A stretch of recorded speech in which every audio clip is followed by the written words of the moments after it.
which present any feature of interest. They are important, you understand, without being interesting. Indeed, I found that it is usually in unimportant matters that there is a field for the observation and for the quick analysis of cause and effect which gives the charm to an investigation. The larger crimes are apt to be the simpler, for the bigger the crime, the more obvious, as a rule, is the motive. In these cases, save for one rather intricate matter which has been referred to me from Marseille, there is nothing which presents any features of interest. It is possible, however, that I may have something better before very many minutes are over, for this is one of my clients, or I am much mistaken." He had risen from his chair and was standing between the parted blinds, gazing down into the dull, neutral-tinted London street. Looking over his shoulder, I saw that on the pavement opposite there stood a large woman with a heavy fur boa round her neck, and a large curling red feather in a broad-brimmed hat, which was tilted in a coquettish Duchess of Devonshire fashion over her ear. From under this great panoply she peeped up in a nervous, hesitating fashion at our windows, while her body oscillated backward and forward, and her fingers fidgeted with her glove-buttons. Suddenly, with a plunge, as of the swimmer who leaves the bank, she hurried across the road, and we heard the sharp clang of the bell. "I've seen those symptoms before," said Holmes, throwing his cigarette into the fire. "Oscillation upon the pavement always means an affaire de cœur. She would like advice, but is not sure that the matter is not too delicate for communication. And yet even here we may discriminate. When a woman has been seriously wronged by a man, she no longer oscillates, and the usual symptom is a broken bell-wire. Here we may take it that there is a love matter, but that the maiden is not so much angry as perplexed or grieved. But here she comes in person, to resolve our doubts." As he spoke there was a tap at the door, and the boy in buttons entered to announce Miss Mary Sutherland, while the lady herself loomed behind his small black figure like a full-sailed merchantman behind a tiny pilot-boat.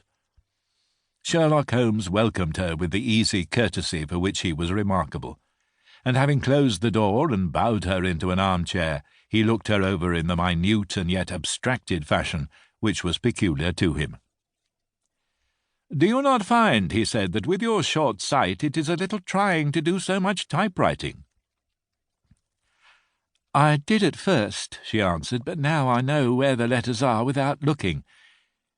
Then, suddenly realizing the full purport of his words, she gave a violent start and looked up with fear and astonishment upon her broad, good-humoured face. "You've heard about me, Mr. Holmes," she cried. "Else how could you know all that?" "Never mind," said Holmes, laughing. "It is my business to know things. Perhaps I've trained myself to see what others overlook. If not, why should you come to consult me?"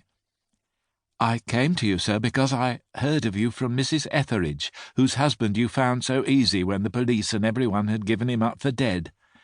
Oh, Mr. Holmes, I wish you would do as much for me. I'm not rich, but still I have 100 a year in my own right, besides the little that I make by the machine, and I would give it all to know what has become of Mr. Hosmer Angel." "Why do you come away to consult me in such a hurry?" asked Sherlock Holmes, with his fingertips together and his eyes to the ceiling. Again a startled look came over the somewhat vacuous face of Miss Mary Sutherland. "Yes, I did bang out of the house," she said, "for it made me angry to see the easy way in which Mr. Windibank, that is my father, took it all. He would not go to the police, and he would not go to you. And so at last, as he would do nothing and kept on saying that there was no harm done, it made me mad. And I just on with my things and came right away to you." "Your father," said Holmes. "Your stepfather, surely, since the name is different." "Yes, my stepfather. I call him father, though it sounds funny too, for he is only 5 years and 2 months older than myself." "And your mother is alive?" "Oh, yes, mother is alive and well. I wasn't best pleased, Mr. Holmes, when she married again, so soon after father's death, and a man who was nearly 15 years younger than herself. Father was a plumber in the Tottenham Court Road, and he left a tidy business behind him, which mother carried on with Mr. Hardy, the foreman. But when Mr. Windibank came, he made us..."